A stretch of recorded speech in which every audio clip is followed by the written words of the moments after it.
హైదరాబాద్లో జనగణన కొనసాగుతున్నా చాలా మంది ప్రజలు అధికారులకు సహకరించడం లేదు. తమ వ్యక్తిగత వివరాలు ఇవ్వడానికి భయపడుతున్నారు. అసలు ఈ భయం ఎందుకు? ప్రజల్లో అవగాహన లోపమా లేక గోప్యతపై అనుమానాలా? దీనికి సంబంధించి మరింత సమాచారం మా ప్రతినిధి సంగీత అందిస్తారు. ప్రస్తుతం నేను ఇప్పుడు సోమాజిగూడలోని ఆదిత్య ఎలైట్స్ అని చెప్పేసి అపార్ట్మెంట్లో ఉన్నాను.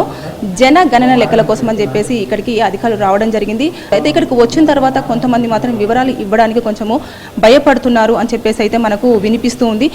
ఓవరాల్గా ఇక్కడికి వచ్చిన అధికారులకు ఎలాంటి ఇబ్బందులు ఎదుర్కొంటున్నారు, అంతేకాకుండా వారికి ఇన్ఫర్మేషన్ ఏ రకంగా ప్రజలు అందిస్తున్నారనే దానిపైన అయితే మనం అడిగి తెలుసుకునే ప్రయత్నం చేద్దాం. నమస్కారం సార్. సార్, మీరు ఇక్కడ జనగణన లెక్కల కోసం వచ్చినప్పుడు ప్రజలు మీకు ఏ విధంగా హెల్ప్ చేస్తున్నారు? సో మాకు ఇక్కడ మేము మొదటి దశలో జనగణన కుటుంబగణన చేయడం జరుగుతుంది సోమాజిగూడ వార్డులో. ఈ వార్డులో కొన్ని అపార్ట్మెంట్లలో కొంచెం వాళ్ళ అపార్ట్మెంట్ వాసులు మమ్మల్ని లోపలికి అలో చేయకపోవడం అనేది జరుగుతుంది.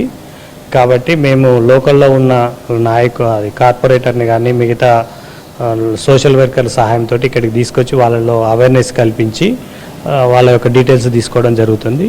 అంటే రెండు అన్నారు కదా, మీరు రెండు దఫాలుగా చేస్తామని చెప్పేసి, ఇప్పుడు ఈ ఫస్ట్ దాంట్లో ఏమేమి కరెక్ట్ చేస్తారు, సెకండ్ది ఎలా ఉంటుంది, ఇది ఎప్పుడు స్టార్ట్ అయింది, ఎప్పుడు ఎండ్ అవుతుంది? ఇప్పుడు మొదటి దశలో వచ్చేసి మేము కుటుంబాల గణన చేస్తున్నాం. ఈ కుటుంబాల గణనలో ముఖ్యంగా హౌస్ యొక్క కండిషన్ ఏ విధంగా ఉంటుంది, వాటి యొక్క facilities, drinking water, drainage facility, మిగతా వివరాలన్నీ సేకరించడం, ఎలక్ట్రిసిటీ, గ్యాస్ కనెక్షన్ ఉందా లేదా, వెహికల్స్ ఉన్నాయా లేవా అని మొదటి దశలో కలెక్షన్ చేయడం జరుగుతుంది. రెండో దశలో మళ్ళీ ప్రతి కుటుంబాన్ని సందర్శించి ఆ కుటుంబంలో ఉన్న వ్యక్తుల యొక్క అన్ని వివరాలు సేకరించడం జరుగుతుంది. ఇప్పుడు మొదటి దశ మాత్రం మే 11వ తారీఖు నుంచి జూన్ 9వ తారీఖు వరకు కొనసాగుతుంది. అప్పటిలోపు ఈ వార్డులో ఉన్న అన్ని కుటుంబాలని, ప్రతి కుటుంబాన్ని సందర్శించి ఇన్ఫర్మేషన్ తీసుకోవడం జరుగుతుంది. మళ్ళీ రెండో దశలో వచ్చి కూడా ఇవే కుటుంబాలను సందర్శించి అప్పుడు కుటుంబంలో ఉన్న అందరు వ్యక్తుల యొక్క పూర్తి వివరాలు, ఏజీ, విద్యార్హత, వాళ్ళు చేసే పని, ఏమేమి చేస్తున్నారు, ఏంటి ఉన్నాయని మిగతా వివరాలు సేకరించడం జరుగుతుంది.